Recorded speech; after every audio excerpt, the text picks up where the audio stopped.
I'm going to demonstrate now 4 different ways that you can fill in the triangular cornerstones that set on the design. And those are these.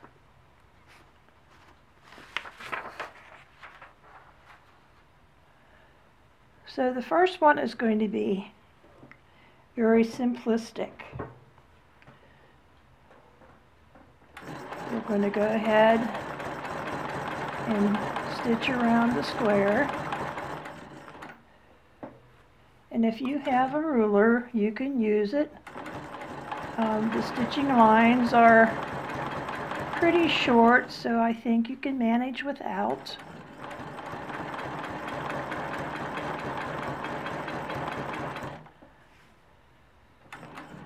And we're going to meet up where we started.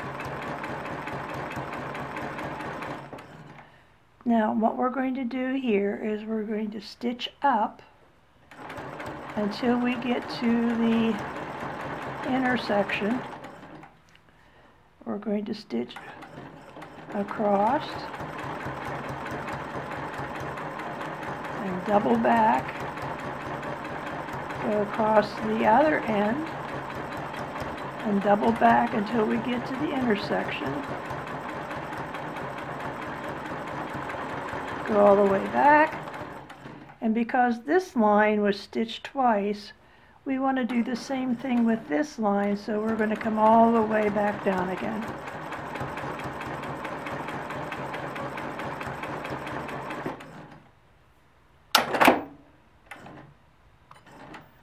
And that's all there is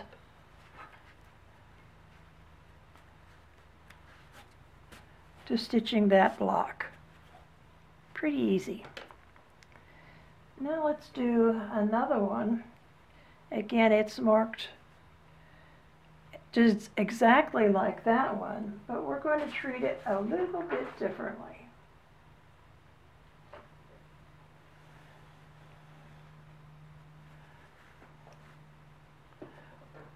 Once again, we're going to stitch around the triangle.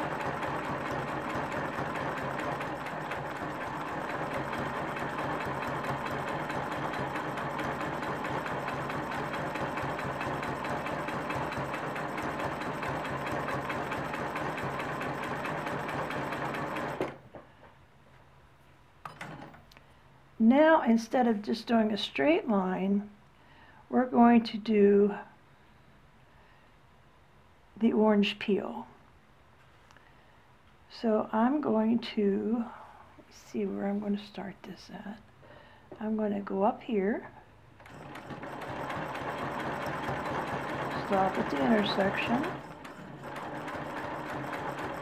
and come down, back up, start at the intersection, go up, stop at the intersection. When we come back down this way,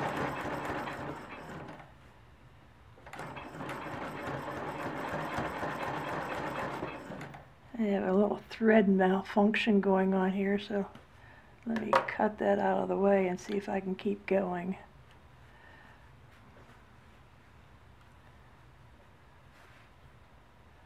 Let me rethread. Okay, I'm going to just pick up where I left off. Normally I'd tear back to where I was having the thread problems, but I think you'll get the idea as to how this stitch is done, so I'll keep going.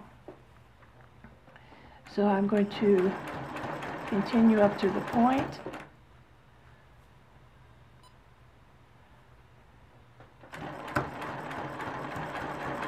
Come down to the intersection.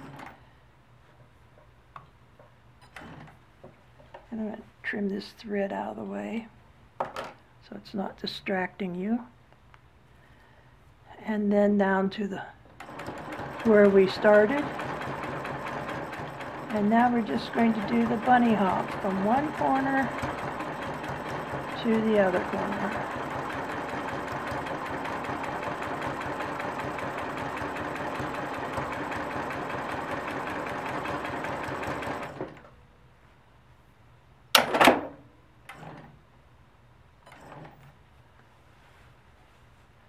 And that's how that stitch is formed. Now you'll notice on this one we have the diamond drawn out, but we only have one line going down through the middle. And that's where we want to start our stitching. So we're going to stitch around the diamond.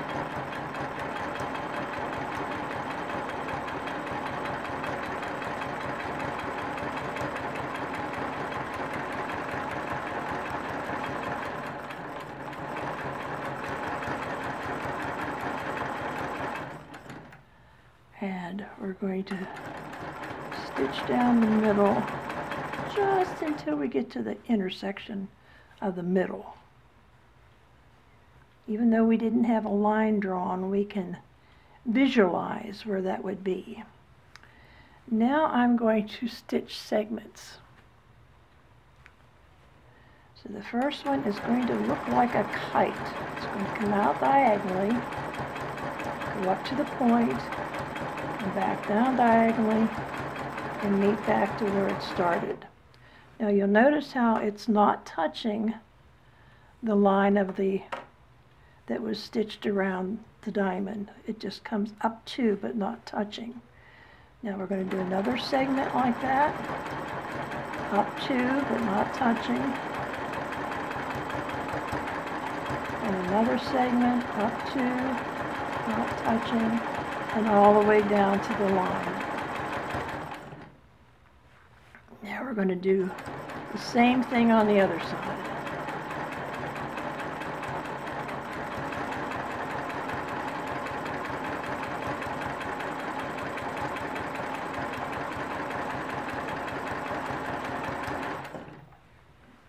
So there's half of it. Now we're going to finish the second half exactly the same way. We're going to come up with a diagonal, but don't touch the line, over, back down to the diagonal, and back down to where we started. Now we're going to do another wedge.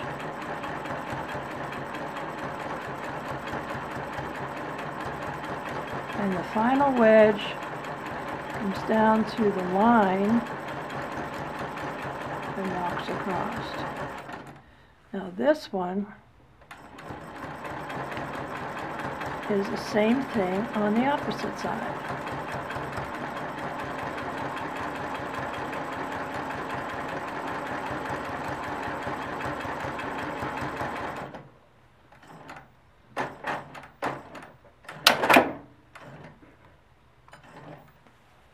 And there you have that design. It's all made out of plumes and hooks. So we're going to start out with a plume in the middle, and now a hook, backtrack over that, and another hook.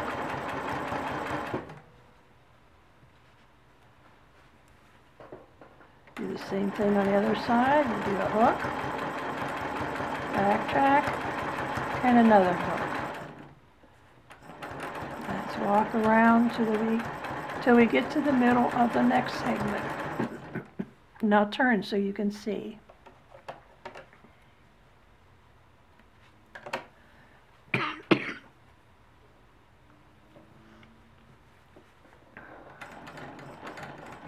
up with a plume. And then do a hook, backtrack, and another hook. On the other side, do a hook, backtrack, and do another hook. Now we're going to walk around to the other side again. And we're going to aim for the middle of that segment. We're going to do the loop. And then we're going to do a hook, backtrack, and another hook. We'll do the hook, backtrack, and another hook. Let's walk around to the other side. Now, as you can see, I didn't turn my fabric that time. And that's what you want to aim for, is learning how to do these stitches no matter what direction they're in. So we're going to do that loop.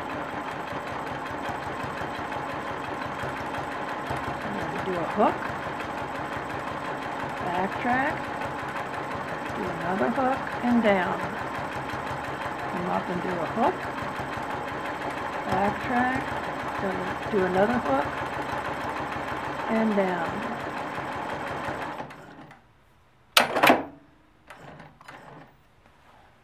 And there you have your fourth design.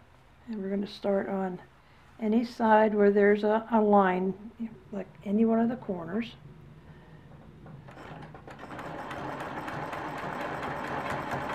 And we're going to stitch around the diamond.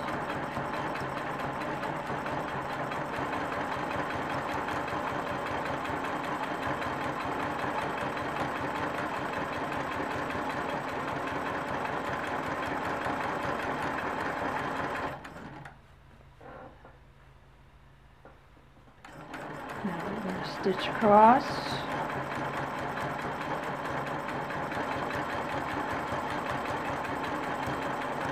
backtrack, stitch up, backtrack, and come down to the other side. Now here we can do a harlequin design. So basically we're going to fill in with your favorite matchsticks again.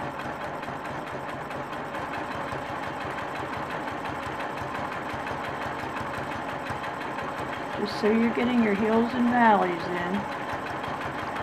And what that's going to do is it's going to make the areas that are not stitched puff out. Remember, you always want to think in your head, what do I want to have puff out? Do I need some more hills and valleys going on? So I'm just going to follow this line over until we get to this intersection, and I'm going to do the same thing.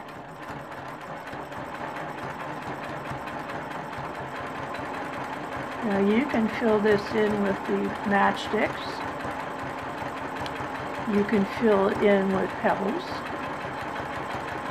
or you can elect to just leave it plain. It's your call.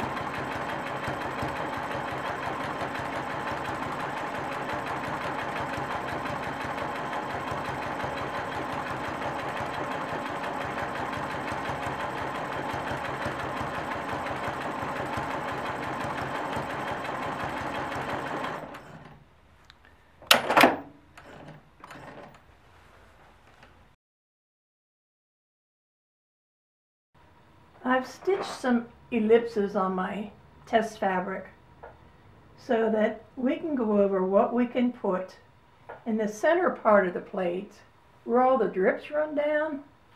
Well, the reason they run down into that area is because they're lower, and we need to make this puffy area down lower.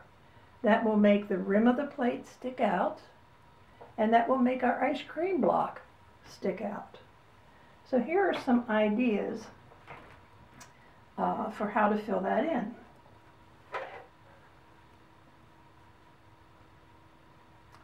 The first thing that we can do is do some pebbles. And we did this in Back to the Basics.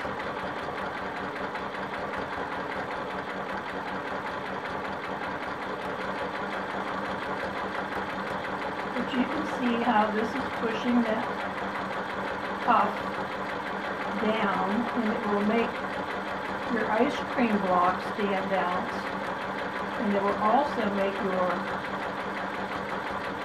plate rim stand out.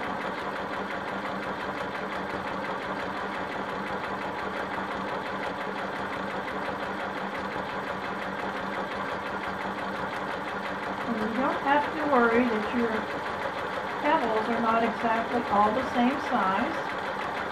That's what makes them interesting. If you can't get a whole one on the edge, do a half one. But the idea is you want to fill up the whole area. So that's one way of doing it. Let's talk about another way.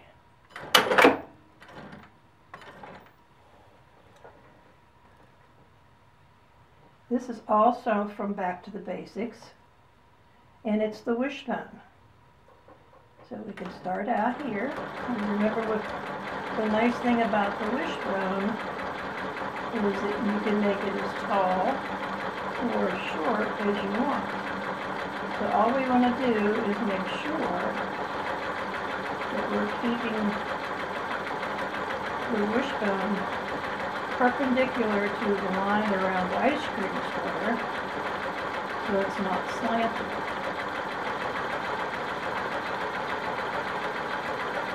And as you can see, the wishbone fills in much faster than pebbles.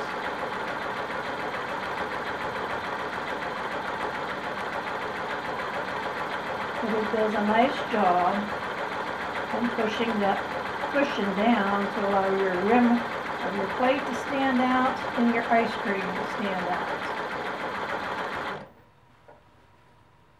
Now, this is another one that takes no explanation, because after row 1, you certainly know how to do this. And it's a good old matchsticks. It's a great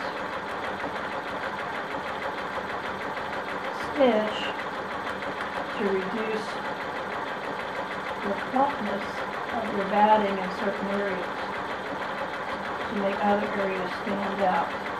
So I'm not going to fill this whole thing in, but I think you know how to do this by now.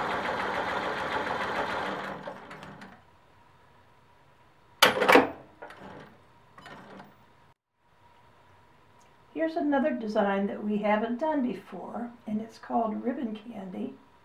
We're going to start out by doing a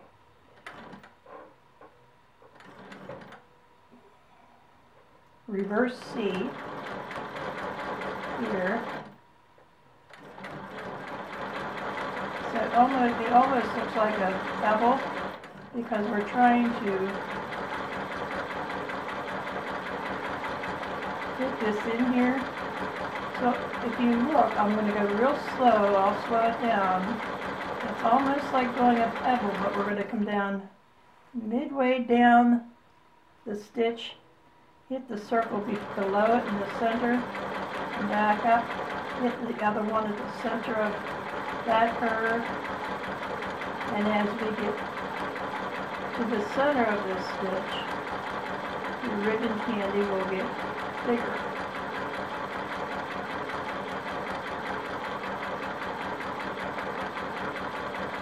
As we get back to the other end of it, you've got to gear yourself to going back to a micro size again. Always aim for the center of the circle on the opposite end of the ribbon candy. And that's what gets your shape. And all it is, going back to the basics, it's just a bunch of S-curves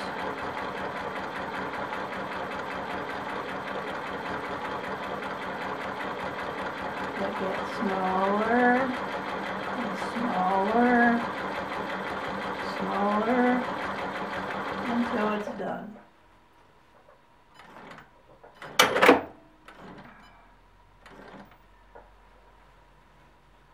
So there are, let me zoom out a little bit here. There are your 4 different elements that you can choose from for filling in that drip area on your plate.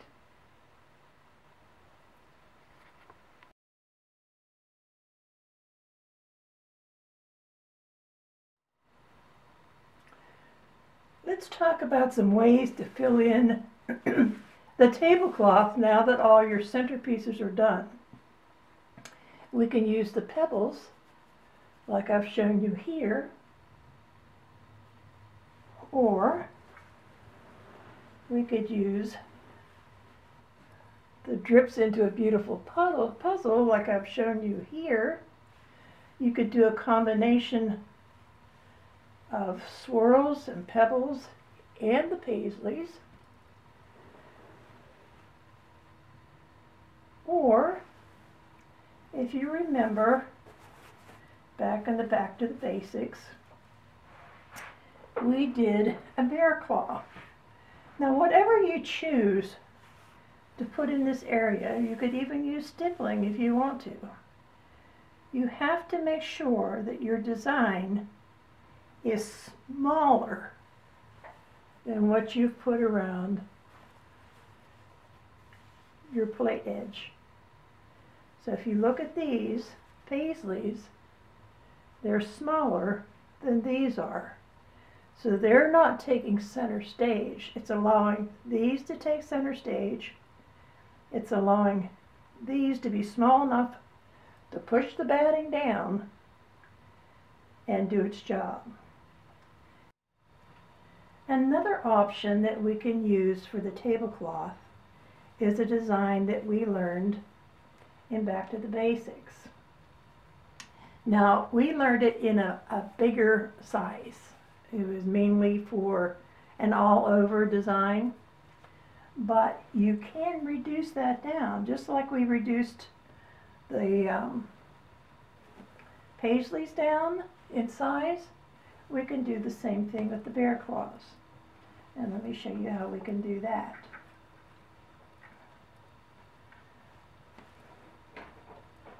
So we're going to start out. Remember, they were just a bunch of hooks connected to make a claw. And then we switch directions. Now the reason this works here is because I've taken the size way down. So now it's just a normal filler that adds texture and pushes the batting down. So if you don't remember how to do that, just refer back to the basics and scale it down. But it does make a pretty design as well.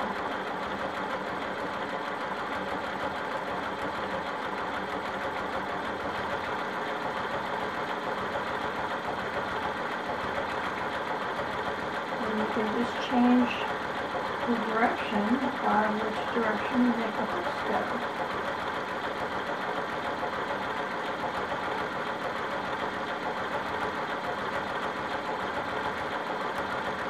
It makes an interesting texture. I think you'll like that. So that's another option.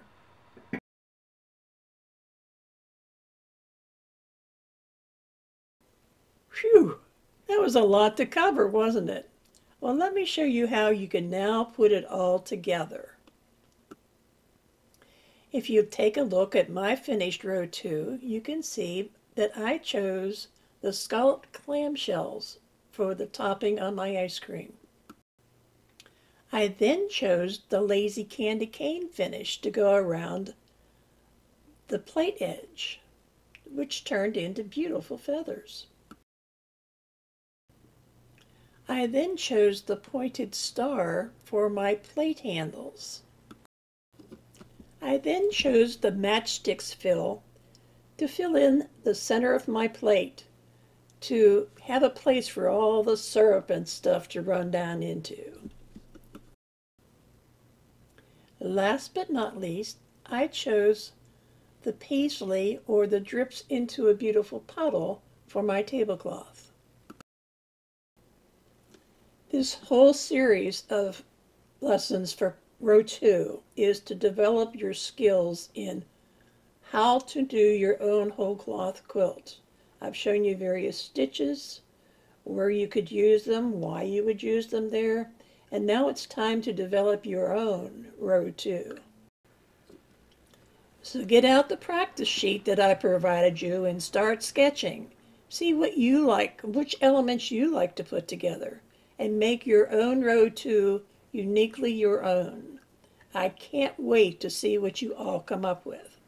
Now I'm going to put one more part to this lesson, and that's just general layout so that you're not scratching your head now that you know what you want to do, how you're going to do it.